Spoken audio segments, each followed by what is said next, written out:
कुदरत किसके कब्जे में? अल्लाह के कब्जे में। अल्लाह चाहे तो पहाड़ों में से ऊँटनी निकाल दे, अल्लाह चाहे तो पहाड़ों से ऊँटनी निकाल दे, अल्लाह चाहे तो हाथ में लोहे को मोम कर दे, अल्लाह चाहे तो दरिया में रास्ते बना दे, अल्लाह चाहे तो उंगली के इशारे से चांद के टुकड़े कर दे। अल्लाह कर सकते हैं। और अल्लाह क्या कर सकते हैं कि बिगर माँ बाप के अल्लाह इंसान बना दे और बिगर बाप के अल्लाह बच्चा पैदा कर दे, बिगर मौसम के अल्लाह फल दे दे, पानी की जरूरत पड़ जाए अल्लाह डोल उतार दे। ये अल्लाह की कुदरत में। उस अल्लाह की कुदरत को पहचानना है कि इस कायनात का मालिक अल्लाह है, हमारे कामों के बनाने वाले अल्लाह है, हमारी बिगड़ी बनाने वाले अल्लाह है, मौत और हयात के मालिक अल्लाह है, इज्जत और जिल्लत के मालिक अल्लाह है, फकीरी और अमीरी के मालिक अल्लाह है, तंदुरुस्ती और सेहत के मालिक अल्लाह है। अल्लाह जब चाहे, जहां चाहे, जो चाहे, जैसे चाहे कर सकता है। इस कायनात पे अगर हुकूमत चलती है तो वो एक खालिक और मालिक की चलती है, और हुकूमत चलाने में अल्लाह किसी के मशवरे का पाबंद नहीं है। अल्लाह तने तन्हा पूरी कायनात को चला रहा है और इंशाअल्लाह चलाता रहेगा। ये हमारा यकीन है, ये हमारा ईमान है। अल्लाह कुरान के अंदर वाकयात अजीब अजीब है। यूसुफ अलैहिस्सलाम को अल्लाह ने कहां पाला? जहां कोई दाने का नामो निशान नहीं, कोई पानी का नामो निशान नहीं, कोई जिंदगी का निशान नहीं, कोई आम दरख्त नहीं, कोई खेती नहीं, कोई कारखाने नहीं। उस बयाबा जंगल में अल्लाह ने यूसुफ अलैहिस्सलाम को पाला है, इस्माइल अलैहिस्सलाम को पाला है। पाला है कि नहीं पाला है? तो अल्लाह हमको यहां नहीं पालेगा? अरे बोलो, पालेगा कि नहीं पालेगा?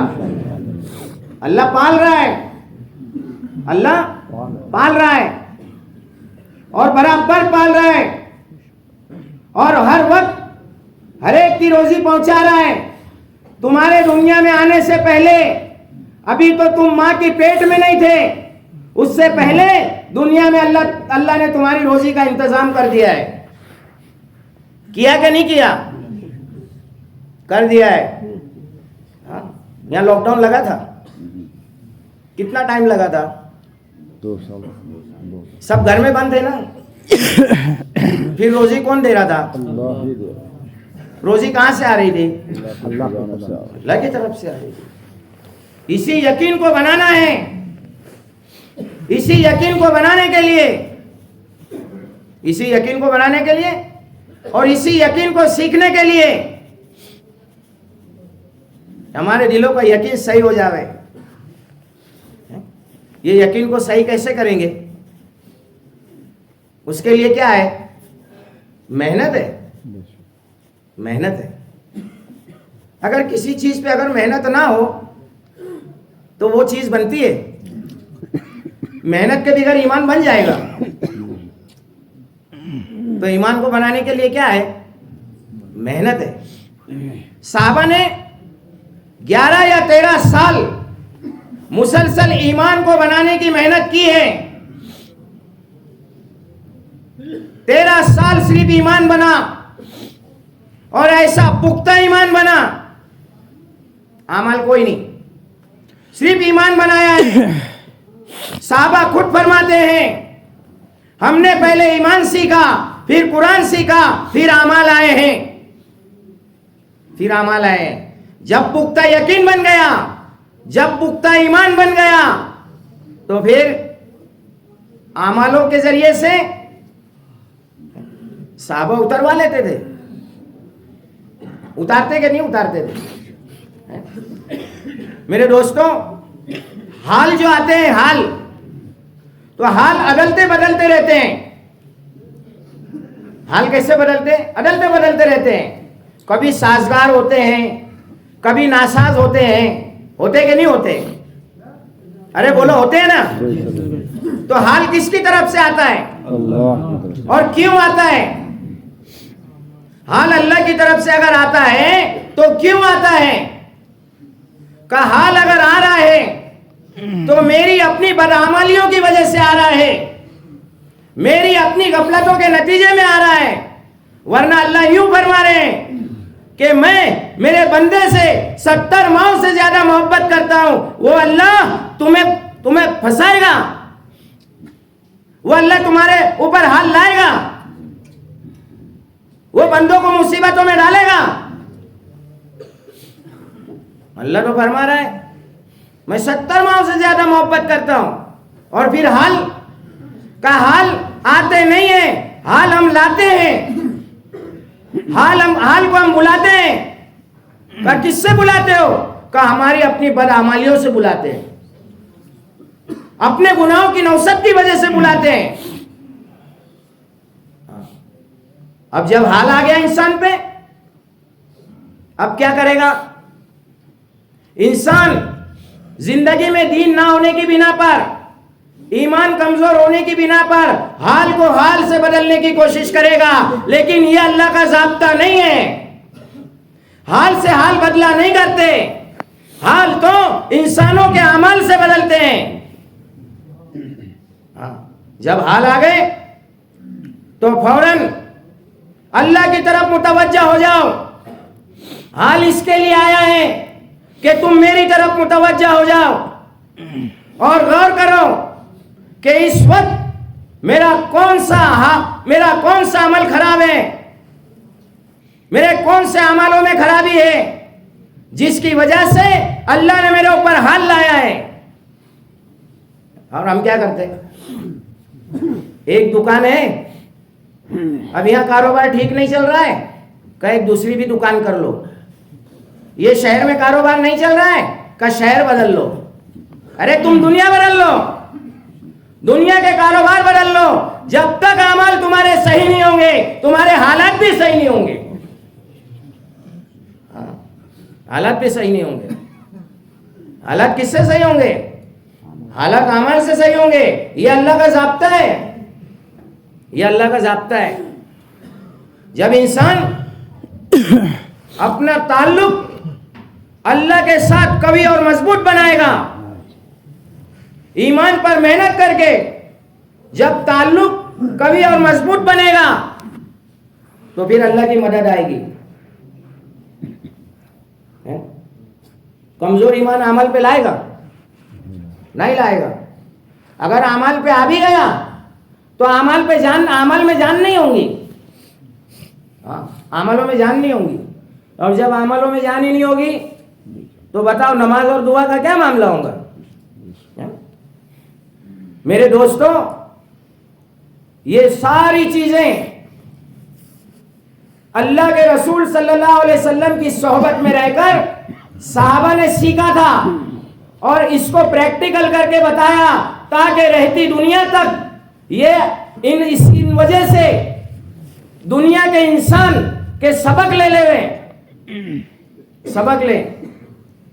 जब साहबा के ऊपर कोई हाल आता तो साहबा क्या करते? कारोबार बदलते, अमल शहर बदलते, कहना अपने अमल की तरफ मुतवज्जा होते। और जब अमल की तरफ मुतवज्जा होते हैं तो फिर बराह रास्त अपनी हाजतों को अल्लाह से पूरा करवाते। हाजतों के पूरा करने वाला कौन है? अल्लाह है। मामूली जूते की डोरी टूट जावे, असबाब जेब में मौजूद है, असबाब जेब में मौजूद है, और हमारी जूते की डोरी टूट जावे, हमारे जेब में पैसे हो तो हमको क्या याद आएगा? दुकान। लेकिन साहबा को क्या याद आता था? मस्जिद। फौरन मस्जिद में आए, 2 रकात नमाज पढ़ी और अल्लाह से मांगा है कि अल्लाह मेरे जूते की डोरी टूट गई है तो इसका इंतजाम कर दे। एक साहबी के घर में फाके पे फाके खूब फाके हो रहे हैं। अब वो साहबी घर पर आए और अपनी अहलिया मोहतरमा से पूछा कि घर में कोई खाने का इंतजाम है? बीवी ने कहा नहीं, कुछ भी नहीं है। तो क्या याद आया?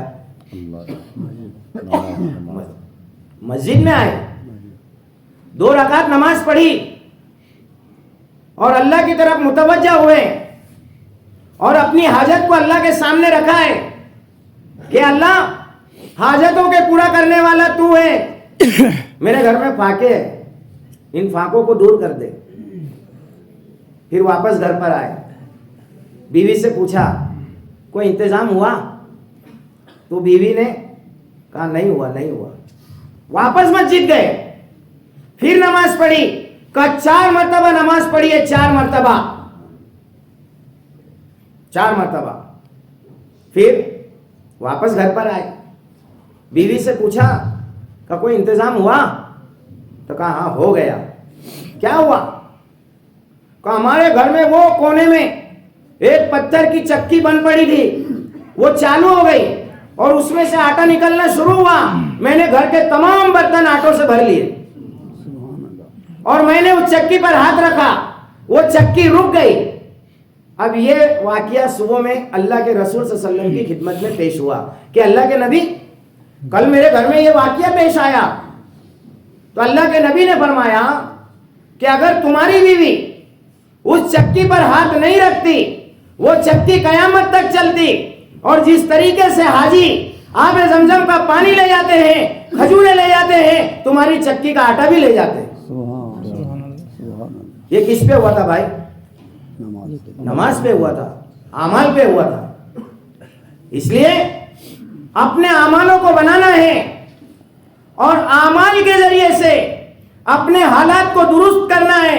हालात दुरुस्त करने का बेहतरीन रास्ता तुम्हारे अमाल है, अमाल है।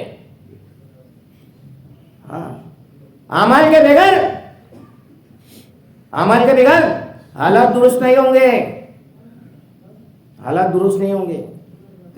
एक साबिया का वाकया है कि आज ही ईमान कबूल किया, पहला दिन आज ही ईमान कबूल किया, बच्चा फौत हो गया, बच्चा फौत हो गया। अब अल्लाह के सामने रजू हो गई कि अल्लाह, मैंने तो आज ही ईमान कबूल करा है, ये मेरा बच्चा फौत हो गया, ये काफिर मुझे ताना देंगे, मेरा जीना मुश्किल हो जाएगा, तू इस बच्चे को जिंदा कर। अल्लाह ने बच्चे को जिंदा कर दिया। पहले दिन का ईमान था, सोचो वह ईमान की सतह क्या होगी, ईमान की सतह क्या होगी। और हम खानदानी ईमान वाले, पीढ़ियां के पीढ़ियां ईमान वाली, लेकिन हमारे अपने ईमानों का क्या मामला है तुम बेहतर जानते हो और मैं भी जानता हूं। हमारे ईमान के बारे में आप बेहतर जानते हो, आपके ईमान के बारे में, मैं मेरे ईमान के बारे में बेहतर जानता हूं। मेरी ईमान की सतह कहां है? एक जमात अल्लाह के रास्ते में चल रही है, सब साहबा अपनी अपनी सवारी पे सवार है। चलते चलते चलते एक साहबी की सवारी फौत हो गई। अब सारे साहबा मशवरा दे रहे हैं कि हजरत थोड़ा थोड़ा सामान हमारी सवारी पर रख दो और थोड़ी थोड़ी दूर हमारी सवारी पे बैठ जाना। कहा ना, तुम चलो, तुम चलो, मैं आ रहा हूं, तुम चलो। ये था ईमान का पावर, तुम चलो मैं आ रहा हूं। अल्लाह की जात से पुख्ता यकीन था। अब सारा काफिला चले गया, ये पीछे रह गए। फौरन मुसल्ला बिछाया, 2 रकात नमाज पढ़ी और अल्लाह के सामने गिड़गिड़ाया कि अल्लाह, मैं तो तेरे रास्ते में हूं, मैं तो तेरे दीन को फैलाने के लिए जा रहा हूं और ये सवारी फौत हो गई, ये सवारी फौत हो गई। कल कयामत के दिन तू इसको जिंदा करेगा, लेकिन कल कयामत के दिन ये कोई काम नहीं आएगी, इसकी जरूरत आज है। अल्लाह ने सवारी को जिंदा कर दिया। साहबा ने आमालों से बड़े बड़े मसले हल करवाए, बड़े बड़े मसले हल करवाए। हमारे मसले हल नहीं होते, हमारे मसले हल नहीं होते। भाई क्या बात है, का वो ताल्लुक अभी हमारा नहीं बना है। और ये मेहनत, ये दावत की मुबारक मेहनत, ये दावत और तबलीग का लुब्बो लबाब क्या है, का हर एक का यकीन अल्लाह की जात के साथ पुख्ता हो जावे। ये मेहनत इसकी है, ये मेहनत इसकी है। मेरे दोस्तों, अजीब मेहनत अल्लाह ने दी है, अजीब मेहनत दी है। ये नबियों वाली मेहनत दी है, नबियों वाली मेहनत। अल्लाह का करोड़ों एहसान है कि इस दौर के अंदर अल्लाह तबारक व तआला ने मेरा और आपका ताल्लुक, मेरी और आपकी निस्बत उस काम के साथ में जोड़ी है जिस काम के साथ नबियों की निस्बत जुड़ी हुई है। हमारी निस्बत किसके साथ जुड़ी है?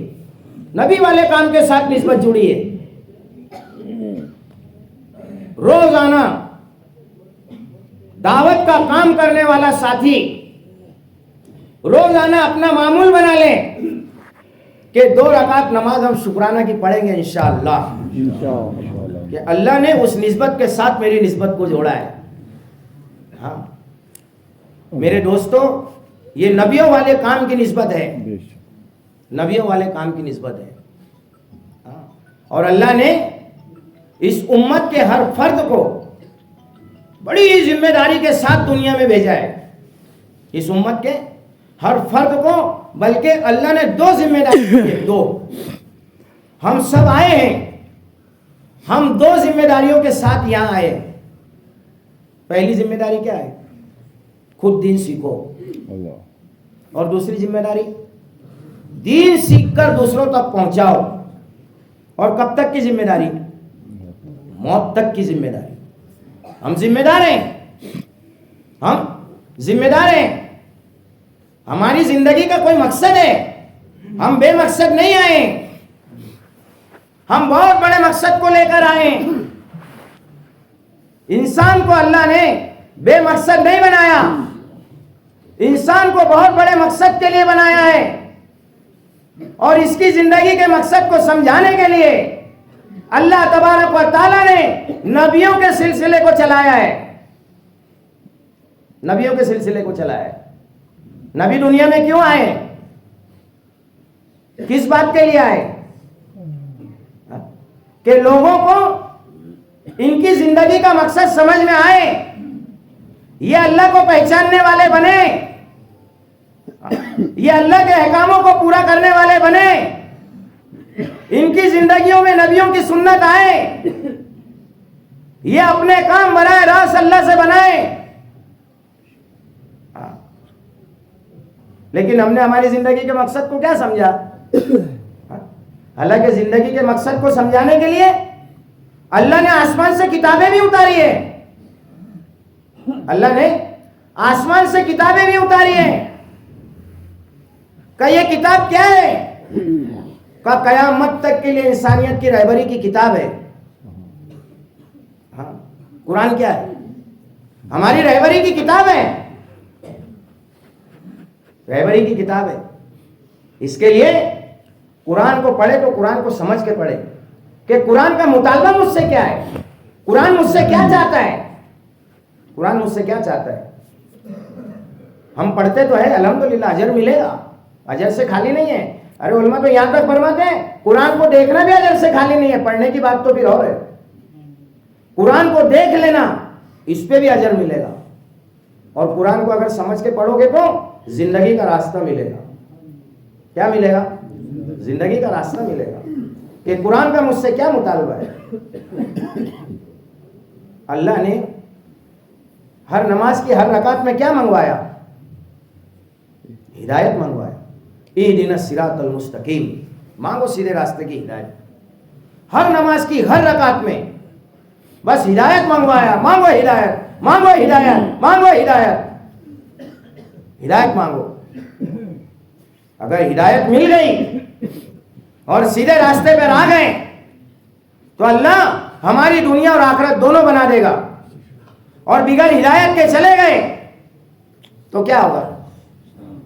दुनिया भी बिगड़ेगी और आखिरत भी बिगड़ेगी। इसके लिए मेरे दोस्तों ये जो हमको रास्ता मिला है दावत और तबलीग का, ये सीधा रास्ता है और यही हमारी निजात का रास्ता है। वरना हमारे पास ऐसे कोई अमल नहीं है, हमारी ऐसी कोई नमाजें नहीं है कि जिसको अल्लाह देखकर राजी हो जावे और कह दे जाओ तुम सीधा जन्नत में चले जाओ। ऐसा है मेरे दोस्त, हमारी नमाजों का हाल हम बेहतर जानते हैं। मेरी नमाज से अगर मैं मुतमईन नहीं हूं तो बताओ अल्लाह मुतमईन होगा? अल्लाह मुतमईन होगा? इसके लिए कि नमाज वो नमाज बने जिसमें अल्लाह का ध्यान हो, जिस नमाज में अल्लाह का इस्तेजार हो। जो नमाज में ध्यान और इस्तेजार नहीं होगा, बेतवज्जुही के साथ पढ़ी जाएगी, ऐसी नमाज को अल्लाह काले कपड़े में लपेट कर नमाजी के मुंह पे मार देंगे।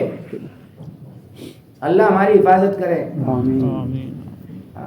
ये रास्ता मेरे दोस्तों, ये तो अपनी आखिरत को बनाने वाला रास्ता है, अपनी जिंदगियों में दीन को लाने का रास्ता है, अपनी जिंदगियों से बेदीनी निकालने का रास्ता है। हाँ, इस रास्ते में अल्लाह ने कईयों की जिंदगियां बना दी हैं, वो मिसाल बन गए, मिसाल बन गए। क्यों? क्योंकि अपनी जिंदगी को बदला है, अपनी जिंदगी को बदला है। वरना अल्लाह फरमा रहे हैं, जो इंसान अपने आप को बदलने का इरादा नहीं करता, अल्लाह भी उसके हालात को नहीं बदलते। अगर मैं इरादा नहीं करूं, अल्लाह मेरे हालात बदल दे। अल्लाह के हम मोहताज हैं, अल्लाह हमारा मोहताज नहीं है। अल्लाह हमारी इबादतों का मोहताज नहीं है, अल्लाह हमारी नमाजों का मोहताज नहीं है। अल्लाह के हम मोहताज हैं, अल्लाह के हम मोहताज हैं। इसके लिए अपने आप को मोहताज बनाकर अल्लाह के दीन के रास्ते की मेहनत में अपने आप को लगाना है, ताकि मेरी जिंदगी में भी दीन आवे, मेरे अहल अयाल की जिंदगी में भी दीन आवे। ये तो जिंदगियों में दीन को लाने की मेहनत है, ये तो जिंदगियों को बनाने की मेहनत है, जिंदगियों को बनाने की मेहनत है। मेरे दोस्तों, इसके लिए काम समझ में आए या ना आए, काम समझ में आए या ना आए, मुझे काम करना है, मुझे काम करना है और हाल हाल में करना है, हर हाल में करना है। करेंगे इंशाअल्लाह, हर हाल में करना है और काम को अपनी जिंदगी का मकसद बनाना है, काम को अपना ओढ़ना बिछोना बनाना है। हाल कैसा भी आ जावे, हर हाल में काम को करना है, काम को करना है। जितना चलोगे का उतना बनोगे, हरकत में बरकत है। अगर रुक जाओगे तो जैसे पानी अगर बहता है तो पानी साफ सफाई होता है, और पानी जब जम जाता है तो क्या होता है ना? तो हमको जमना नहीं है, हमको चलते रहना है, चलते रहना है। और कब तक के चलना है? कब? मौत तक चलना है, मौत तक चलना है। हाँ, मौलाना अहमद लाड साहब फरमाते हैं, अल्लाह उनकी उम्र में बरकत दे, कि काम को चबूतरा मत बनाओ, काम को सीढ़ी बनाओ, सीढ़ी। चलते जाओ, चलते जाओ, जितना चलोगे उतनी तरक्की होगी, और जब रुक जाओगे का तनज़्ज़ुल होगी। ये काम मेरे दोस्तों दुआओं से चलेगा, रोने धोने से चलेगा। काम कैसे चलेगा? चलते जाओ, रोते जाओ, अल्लाह से मांगते जाओ, अल्लाह से डरते जाओ कि अल्लाह बहुत ऊंचा काम है, नबियों वाला काम है, उस निस्बत के साथ तूने मेरी निस्बत जोड़ा है, तेरा करोड़ों एहसान है, ये अल्लाह मौत तक चला ले, अल्लाह मौत तक चला ले। हाँ मेरे दोस्तों, वहां आज उम्मत का हाल देखो, आज उम्मत का हाल देखो, उम्मत के नौजवानों का हाल देखो, उम्मत कौन से हाल में जिंदगी जी रही है।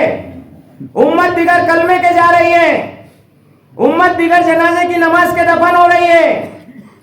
कौन इसका जिम्मेदार है? कौन इसका जिम्मेदार है?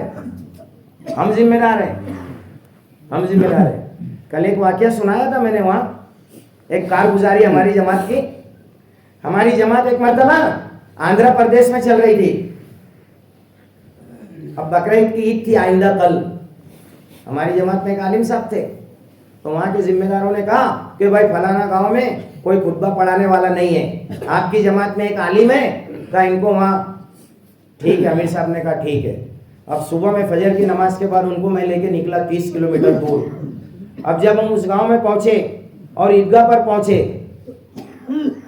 तो हम इंतजार में थे, तस्बीह लेकर बैठ गए हम कि भाई लोग आएंगे आएंगे आएंगे।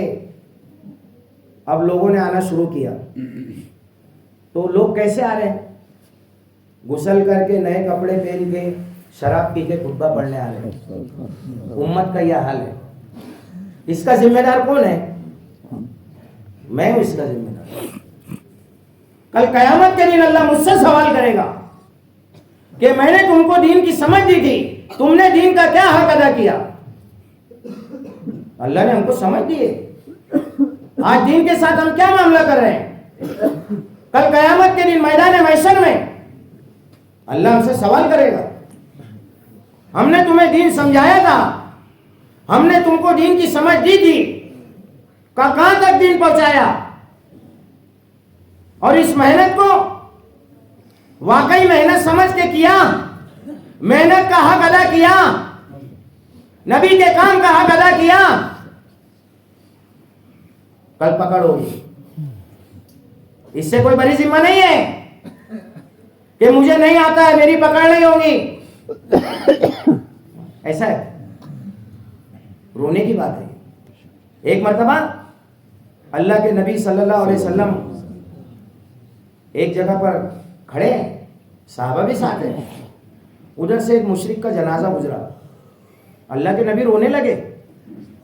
साहबा ने रोने का सबब पूछा कि अल्लाह के नबी आप क्यों रो रहे हैं? अल्लाह के नबी ने फरमाया कि मेरे होते हुए एक बेईमान दुनिया से चले गया, कल कयामत के दिन अल्लाह मेरे से सवाल करेगा। क्या करेगा? सवाल करेगा। मेरे दोस्तों, हमारे अपने घरों का हाल हम देखें, हमारे पड़ोसियों का हाल हम देखें, हमारे शहर का हाल हम देखें। ऐसे कितने लोग आपको यहां मिलेंगे जिनका दीन से ताल्लुक नहीं है, जो मस्जिदों में नमाज के लिए नहीं आते हैं, अपना कीमती वक्त इधर उधर बर्बाद कर रहे हैं। आप बाजारों में जाओ, आपको जवान मिलेंगे चाय की होटलों पे, पान की दुकानों पे, सिनेमा घरों में, शराब के अड्डे पर, जुए के अड्डे पर। अल्लाह माफ करे, अल्लाह माफ करे, यहां का मुझे पता नहीं है। जवान तो आपको जिना के अड्डे पर भी मिलेगा। आज जवानों का वक्त कहां लग रहा है? उम्मत का वक्त कहां लग रहा है? इसका कौन जिम्मेदार है? इसका कौन जिम्मेदार है? कल इसकी जवाबदेही होगी, हर एक से होगी। मेरे दोस्तों, अल्लाह के लिए अपनी जातों पर रहम करें, अपनी जातों पर रहम फरमाएं, अपने अहल और अयाल पर रहम करें, अपनी बीवी बच्चों पर रहम करें। रहम करें, हम रहम करें। ये वक्त रहम करने का है, ये वक्त रहम करने का है। मेरी अपनी जिंदगी का क्या मामला है? मेरी जिंदगी में दीन की सतह क्या है? मेरा अपना नमाजों का क्या मामला है? मेरा कुरान पाक की तिलावत का क्या मामला है? मेरा तस्बीहात का क्या मामला है? मेरा और फिर मेरे घर में मेरा जो अहलो अयाल है, इनका क्या मामला है? इनका क्या मामला है? हम बाहर की फिक्र बहुत करते और घरों की। अल्लाह हमको माफ करे। हम जमातों में जब निकलते हैं तो हमारी कैफियत अजीब होती है कि भाई चलो कुरान का हल्का लगाओ, भाई सुनाओ, है? लेकिन कभी हल्का घर में भी लगता है? ईमानदारी से बोलो, अपने घरों में हल्का नहीं लगता है। क्यों? उनको जरूरत नहीं है। हाँ? वो बिगड़ हिसाब किताब के चले जाएंगे जन्नत में। जितनी दीन की जरूरत मर्दों को है उतनी ही जरूरत घर की मस्तूरात को है। हाँ? जितनी नमाज के बारे में पूछ मेरी होगी उतने ही मेरी अहलिया से होगी, उतने ही मेरी औलाद से होगी, उतनी ही मेरी पड़ोसियों से होगी, उतनी मेरी बस्ती से होगी, बल्कि उतनी ही सारे आलम से होगी। हर एक की पूछ होगा। कोई इससे बड़ी जिम्मा है? मेरे दोस्तों, हम अपनी भी फिक्र करें, अपने अहल अयाल की फिक्र करें। अहल अयाल की फिक्र करें, बस्ती की फिक्र करें, हर मस्जिद की हम फिक्र करें। अल्लाह ने यहां सब जिम्मेदारों को बिठाया है। हर जिम्मेदार अपनी जिम्मेदारी समझते हुए अपनी अपनी मस्जिदों को आबाद करने की फिक्र करें। अपनी बस्ती में 100% दीन को जिंदा करने की फिक्र करें। बस्ती के हर जवान के अंदर 100% दीन कैसे जिंदा हो जाए इसकी हम फिक्र करें। बस्ती के हर घर की, हर माँ बहन बेटियों की जिंदगी में 100% दीन कैसे जिंदा हो जाए उसकी हम फिक्र करें। अल्लाह ने हमें फिक्रों वाला काम दिया है, हमें फिक्रों वाला काम दिया है। इस उम्मत के अंदर कयामत तक जितने लोग पैदा होंगे वो माँ के पेट से दाई पैदा होंगे। हम दाई हैं, हमारा मिजाज दाइयाना हो, हम सफर में हो, हजर में हो, हम जहां कहीं भी हो, पहले दावत,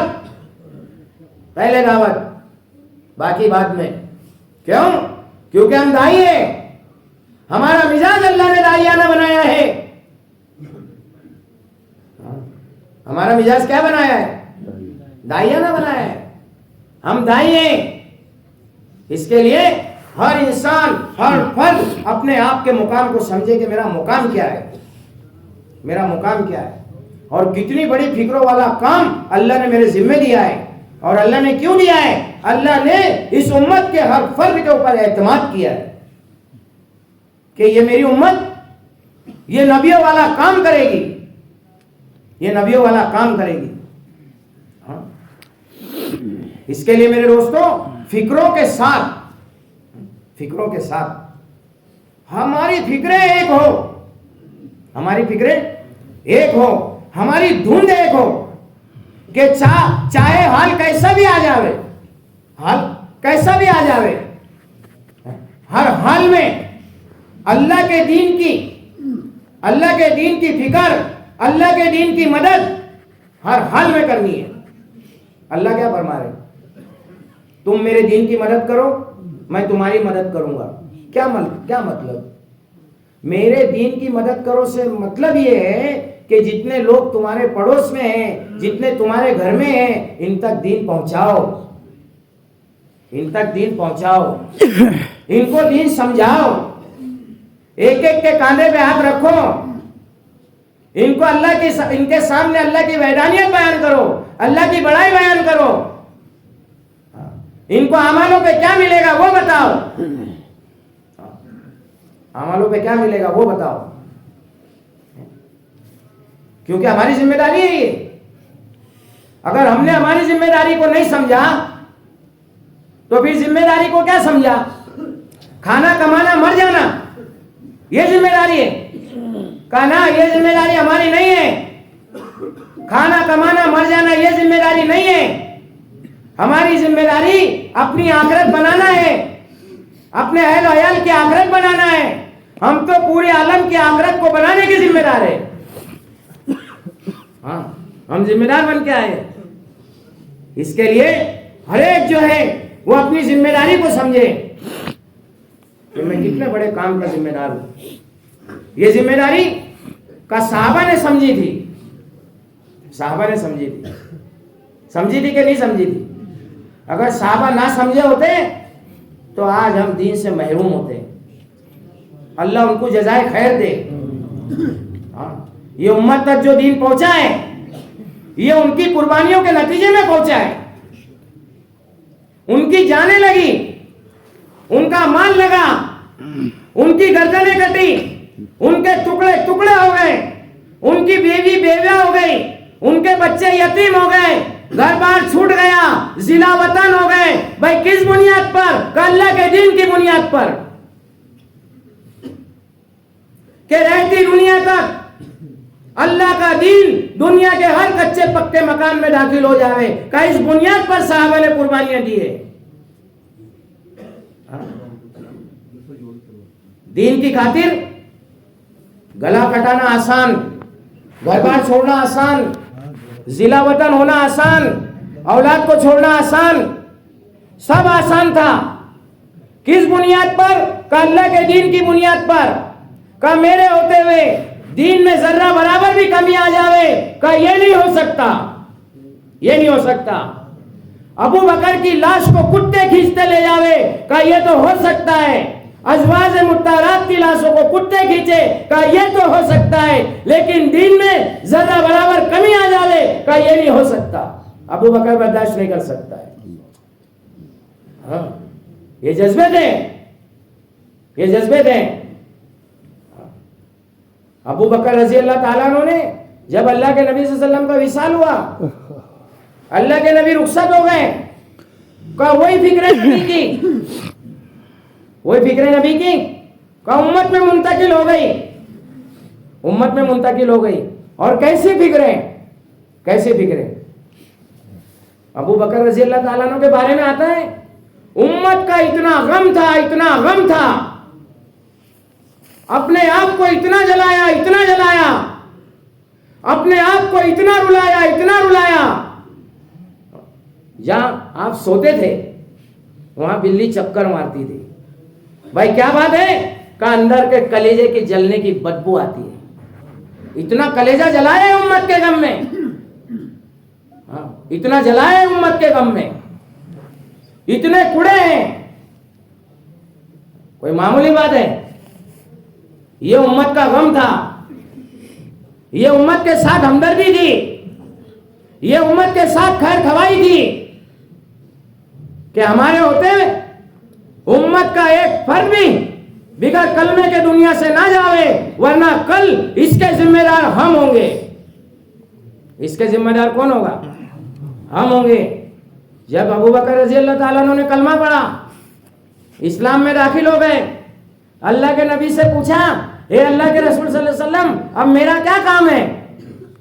अब मेरा क्या काम है? अल्लाह के नबी ने फरमाया, अबू बकर, जो मेरा काम है वो तेरा काम है। ये उम्मत का वो काम है जो काम नबियों का हुआ करता था। हाँ, ये काम ये उम्मत करेगी। और कब तक करेगी? अल्लाह फरमा रहे हैं, ये दीन कयामत तक बाकी रहेगा। तो इसकी शक्ल क्या है? इसकी शक्ल क्या है? अभी हमारी उम्र हो गई, अब तो थोड़े वक्त में हम रुखसत हो जाएंगे, फिर दीन, इसकी शक्ल क्या है? काम मेहनत को अपने गले से लगा लो। अगर तुम मेहनत को अपने गलों से लगाओगे, अगर तुम दीन के काम को अपनी जिंदगी का मकसद बनाओगे, अगर दीन की खातिर तुम कुर्बानियां दोगे, कसम खुदा की, अल्लाह तुम्हारी नस्लों के अंदर दीन दाखिल करेगा। हाँ, तुम्हारी नस्लों में दीन आएगा, तुम्हारी नस्लों में दीन आएगा। अगर हम मेहनत नहीं करेंगे, अगर हम मेहनत नहीं करेंगे, क्या होगा? रफ्ता रफ्ता रफ्ता दीन खत्म हो जाएगा। इसके लिए हमें मेहनत करना है, इसलिए हमें मेहनत करना है। अगर मेहनत करेंगे, काम को जिंदगी का मकसद बनाएंगे, तो इंशाअल्लाह दीन बाकी रहेगा, बाकी रहेगा। हाँ, वरना फिर क्या बाकी रह जाएगा? खाली दीन का नाम बाकी रह जाएगा। है? इसका जिम्मेदार कौन होगा? हम होंगे। होंगे कि नहीं होंगे भाई? इसके लिए क्या करना? जिंदगी का मकसद बनाना है। साहबा ने जीते जी तो ठीक है, लेकिन मरने के बाद की अजीब कैफियत थी, अजीब कैफियत। हजरत अय्यूब अंसारी रजी अल्लाह ताला अन्हु के बारे में आता है कि पूरी उम्र जिहाद में, जब भी जरूरत पड़े जिहाद में, अब बड़ी उम्र के हो गए, चलना फिरना मुश्किल हो गया, थोड़ी सी हालत भी बढ़ गई, फिर भी अल्लाह के रास्ते में निकले और अमीर साहब से यूं कहा कि अमीर साहब, मुझे मौत के आसार नजर आ रहे। अगर चलते चलते मेरा विशाल हो गया, मुझे दफनाना मत, मेरी लाश को भी चलाना, जहां तक रास्ता हो मेरी लाश को चलाना, और जब अगर रास्ता नहीं मिलेगा बस वहां मुझे दफनाना। 3 दिन इनकी लाश चली है, 3 दिन, और 3 दिन के बाद कुछ दुनिया के अंदर इनको दफन किया गया। हाँ, जीते जी तो ठीक है, मरने के बाद के ये जज्बे, मरने के बाद की ये वसीयतें, कि कल कयामत के दिन अल्लाह मुझसे पूछेगा, ए अय्यूब क्या लेकर आए हैं, ताकि मैं कहूंगा अल्लाह मेरी लाश भी तेरे रास्ते में चली है। हाँ, मेरी लाश भी तेरे रास्ते में चली है। तो हम जीते जी तो चले, हम जीते जी तो चले। हाँ, हमारी तो वापसी की टिकट भी बन जाती है, और वहां का वापसी का कोई सवाल ही पैदा नहीं होता। तारिक बिन जियाद के बारे में लिखा है, 17 साल का जवान, 17 साल का जवान स्पेन जा रहा है जमात लेकर, बड़ी जमात पानी के रास्ते से गुजरी, और जब वहां मुकाम स्पेन पहुंचे तो पूरी जमात को क्या हुक्म दिया कि जिस नाव में हम बैठकर आए हैं का इनको जला दो। क्या कहा? इनको जला दो। साथियों ने कहा, अमीर साहब वापसी कैसे होगी? का वापसी, अरे वापसी का तो सवाल ही पैदा नहीं होता। या तो अल्लाह का दीन जिंदा होगा, या हमारी कब्रें यहां बनेंगी। हाँ, वापसी का तो सवाल ही पैदा नहीं होता। 17 साल का जवान है, और जज्बे क्या है? का लाश भले या दफन हो जावे, कब्रें बन जावे, चलेगा, लेकिन अल्लाह का दीन गालिब आकर रहेगा।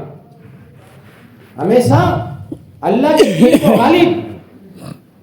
हाँ, मेरे दोस्तों, ये जज्बे थे साहबा के,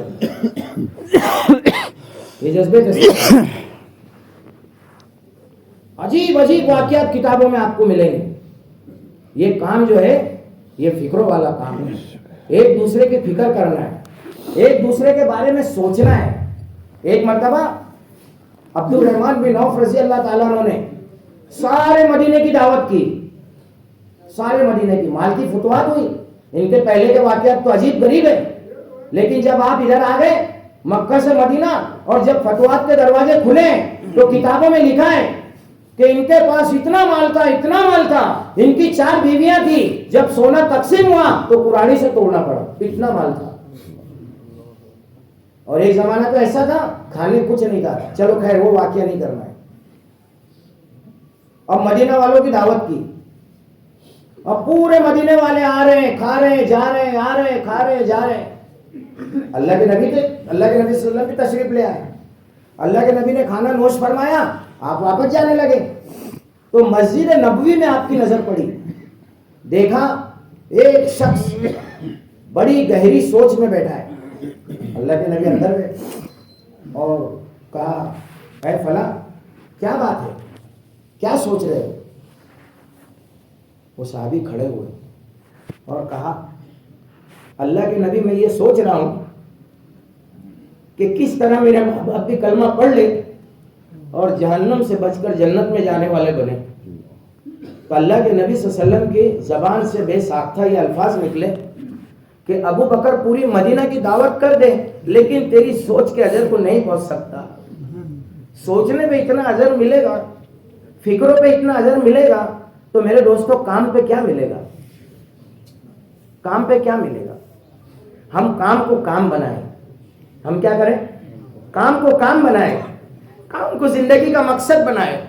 आज उम्मत का हाल हमारे सामने, हमारे मासूम बच्चे बेगुनाह, जिन्होंने अभी दुनिया भी नहीं देखी, वो गाजर मूली की तरह कत्ल हो रहे। हमारी माँ बहन बेटियां, जिनकी इज्जत, जिनकी आबरू, और हम बेफिक्र है। मेरे दोस्तों, उम्मत आज बहुत बुरे हाल में। खुदारा उम्मत के हाल पे रहम करें, अपने हाल पे रहम करें। हाँ, अगर हम असल नहीं कर सकते, असल तो साहबा ने किया है, असल तो साहबा ने किया है। हम नकल तो कर सकते हैं ना, अरे बोलो कर सकते कि नहीं कर सकते? असल तो उन्होंने किया है, हमें थोड़ी गर्दनें कटानी है, हमें थोड़ी बीवियों को बेवा करना है, हमें थोड़ी बच्चों को यतीम करना है, हमें तो ये जाना और ये आना है, ये जाना और ये आना है। ये उम्मत कमजोर है, इसकी कमजोरी को देखते हुए अल्लाह ने इससे कुर्बानी भी कमजोर मांगी है। मस्जिदों के साए, मस्जिदों में रहना है, पंखों में रहना है, एसी में रहना है, अच्छा खाना है, अच्छा सोना है, ये कुर्बानी है तुम्हारी। सिर्फ तुम्हारे से क्या मांगा जाता है? का वक्त मांगा जाता है। वक्त दे दो, वक्त दे दो, वक्त दे दो। तुम्हारे वक्त देने पर, तुम्हारे अल्लाह के रास्ते में निकलने पर अल्लाह तुम्हारे कदमों के नीचे फितनों को दबाएगा। हाँ, तुम्हारे कदमों के नीचे अल्लाह फितनों को दबाएगा। तुम असल नहीं, तुम नकल पे आ जाओ। अरे नकल भी नहीं, तुम नकल की नकल पे आ जाओ, फिर भी अल्लाह माफ कर देगा, फिर भी तुम्हारी कुर्बानियों को अल्लाह कबूल कर लेगा। औरंगजेब रहमतुल्लाह अलैह के बारे में अजीब वाक़या लिखा है किताब में। भाई जानते तो हो ना औरंगजेब रहमतुल्लाह अलैह कौन थे? एक मर्तबा एक बहरूपिया इनके पास आया, हजरत ने पहचान लिया कि बहरूपिया रूप बदल के आया है। फिर उसको नसीहत की कि देख तू ये जो बार बार रूप बदल के आता है, मैं ध्यान से सुनना बात, ये बार बार जो तू रूप बदल के आता है मैं तुझे पहचान लेता हूं। तू कोई ऐसा रूप बदल जिससे मैं ना तुझे पहचानूं, और जिस दिन मैं तुझे नहीं पहचानूंगा तुझे बहुत सारा इनाम दूंगा, बहुत सारा इनाम दूंगा। अब हुआ एक मर्तबा ऐसा कि हजरत को किसी और शहर में जाना था। अब उस जमाने का दस्तूर था, जहां से बादशाह की सवारी गुजरती थी वो रास्ता पूरा खाली किया जाता था, ढोल नगारे बजा के भाई बादशाह की सवारी गुजरने वाली है। अब ये बहरूपिया को पता चल गया कि ये बादशाह की सवारी फला गांव में जाने वाली है। अब उससे कुछ दिन पहले ये वहां पहुंच गया। अब दाढ़ी, टोपी, कुर्ता, तस्बीह और एक गांव के किनारे झोपड़ी बना ली और अल्लाह ही अल्लाह, अल्लाह ही अल्लाह। गांव वालों ने देखा कि भाई हमारे गांव के किनारे ये तो बहुत बड़े अल्लाह वाले आने आ गए। अब लोग इनकी ज़ियारत को जाने लगे। तो भाई हजरत की दुआ ले लो, बड़े हजरत है, बड़े अल्लाह वाले हैं, पूरा गांव। अब हुआ हजरत पहुंचे वहां औरंगजेब रहमतुल्लाह अलैह। तो बादशाहों का वो जमाने में दस्तूर था कि जिस शहर में जाते वहां लोगों से दरियाफ्त करते कि यहाँ कोई अल्लाह वाले है। तो लोगों ने कहा हाँ है। तो अपने खादिमों को कहा कि भाई कुछ माल मता कुछ ले जाओ, उनकी खिदमत में पेश करो। अब इसने बहरूपिया ने देखा कि बादशाह तो नहीं आ रहा है, लेकिन इसके कुछ खादिम आ रहे हैं और कुछ तोहफे ताइफ लेकर आ रहे हैं। अब जैसे ही ये वहां पहुंचे और उनकी वो बहरूपिया की खिदमत में पेश किया, तो बहरूपिया ने क्या किया, हटाओ यहाँ से, हमको इसकी कोई जरूरत नहीं है। ये डर गए सब, तो डर गए, डर के वापस गए। औरंगजेब रहमतुल्लाह ने पूछा भाई क्या बात है? कहा हजरत वो तो बहुत ही बड़े अल्लाह वाले, वो तो आपको तलब कर रहे हैं। अब हजरत ने कहा अच्छा। अब हजरत खुद चले वहां, क्योंकि अजीब बात लिखी है किताब में। जब हजरत वहां पहुंचे हैं तो अपना ताज जो है ये उतार के उसकी चौखट पे रख दिया और फिर दुआ सलाम हुई और फिर बहुत सारी बातें हुई। फिर उस बहरूपिया ने कहा कि हजरत मुझे पहचाना? कहना नहीं पहचाना। फिर उसने अपना सारा चोला उतारा। हजरत ने कहा ओहो आज तो तुमको पहचानने में मेरी चूक हो गई। चलो मैंने तुमसे एक वादा किया था, तुमको बहुत सारा इनाम दूंगा। अब जब इनाम देने के लिए, उसकी ताजपोशी के लिए जब उसको वहां बुलाया और जब औरंगजेब रहमतुल्लाह अलैह ने उसका हाथ पकड़ा तो उसने बादशाह का हाथ झटका और कहा बादशाह सलामत, नकल पे अल्लाह ने तुम्हारा ताज मेरे कदमों में डाला है, अगर मैं असल पे आ जाऊंगा अल्लाह मुझे क्या देगा? अल्लाह मुझे क्या देगा? अरे तुम नकल की नकल कर लो, तुम्हारा अल्लाह तुझसे राजी हो जाएगा, तुम्हारी मदद आएगी, तुम्हारे लिए नुसरतें आएगी, अल्लाह तुम्हारे काम आनंद फानंद में बनाएगा। तुम एक मर्तबा नकल पे आ जाओ, अल्लाह तुम्हें असल देगा, असल देगा। नकल पे तो आओ, कदम तो उठाओ, कदम तो उठाओ। हर मसले का हल अल्लाह ने दावत की मेहनत में रखा है। क्या मसला है तुम्हारा? बीवी का आ जाओ, बच्चों का आ जाओ, कारोबार का आ जाओ, बीमारी का आ जाओ, हर मसले का हल यहाँ है। तुम मसले का हल कहाँ तलाश करते हो? दुनिया में, कसम मुझे मेरे जलाल की, दुनिया में मसलों का हल नहीं है। मसलों का हल दावत की मुबारक मेहनत में है। हाँ, मेहनत को अपनी जिंदगी का मकसद बनाओ। अल्लाह तुम्हारी जिंदगियों के रुख को बदलेगा। तुम्हारी जिंदगियों में अमन चैन सुकून आएगा। तुम्हारे घरों के अंदर रहमतें और बरकतें नाजिल होगी। मेहनत को जिंदगी का मकसद बना लो। अल्लाह की रहमत जोश में आएगी। अल्लाह की रहमत जोश में आएगी। अल्लाह आनंद फानंद में तुम्हारे कामों को बनाएंगे। तुम्हारे कामों को बनाएंगे।